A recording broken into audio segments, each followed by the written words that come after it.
নমস্কার, আমি ডাক্তার প্রকাশ Mallick, consultant homeopath. দীর্ঘ 39 বছর ধরে হোমিওপ্যাথি চিকিৎসার সঙ্গে যুক্ত আছি।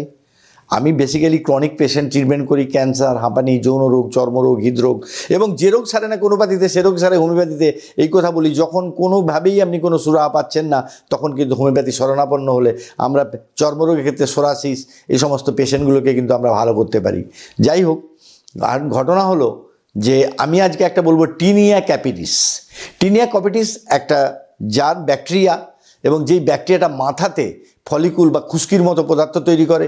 সেই খুশকি থেকে চোখের আইভ্রুতে এবং চোখের পাতার যে লোম সেখানেও কিন্তু এটা হয়, এবং সেখানে কিন্তু এমন হয় যে মাথা থেকে রক্ত পর্যন্ত পড়তে পারে, এবং এটা শ্যাম্পু করলেও যায় না, তেল মাখলেও যায় না। এবং এক্ষেত্রে হোমিওপ্যাথি চিকিৎসা আমরা কিন্তু প্রচুর এটা সাফল্য পেয়েছি। এবং এক্ষেত্রে যদি আপনার এরকম কোনো সমস্যা হয় এবং ওখানে একটা ঘা সৃষ্টি হয়, অনেক সময় চুলকায় এবং অনেকে সোরাসিস বলে ভুল করে, কিন্তু এটা কিন্তু একটা ছোট্ট টিনিয়া ক্যাপিটিস বলে একটা ওষুধ আছে। অনেক সেই ক্ষেত্রে আমাদের কিছু ওষুধ আছে, আমার ক্যান্ডিড অ্যালবিকেন্স বলে, আমি ওষুধ বলি না, আজকে বলছি, কারণ আমার সম্প্রতি এইরকম পেশেন্টে ক্যান্ডিড অ্যালবিকেন্স দিয়ে ভালো কাজ পেয়েছি। কিন্তু তার মানে এই নয় যে ক্যান্ডিড অ্যালবিকেন্স দিলেই কাজ হবে। এর জন্য চিকিৎসকের শরণাপন্ন হতে হবে।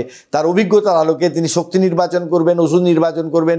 আরসায়ার হতে পারে, রাস্টাক্স হতে পারে, গ্রাফাইটিস হতে পারে, so many medicines are there, but medicine আছে এবং ভালো হয়, এই ব্যাপারটাই বলতে চাই। যাই হোক, আপনারা সকলে ভালো থাকুন, অপরকে ভালো রাখতে সাহায্য করুন, এবং যদি আমাদের ভিডিও ভালো লেগে থাকে তা লাইক করবেন, শেয়ার করবেন, কমেন্টস করবেন, এবং আপনারা শেয়ার করে আমাদের বেল আইকনটা টিপে দিলে আমরা কিন্তু নতুনভাবে আরও ভিডিও করতে উৎসাহিত হব।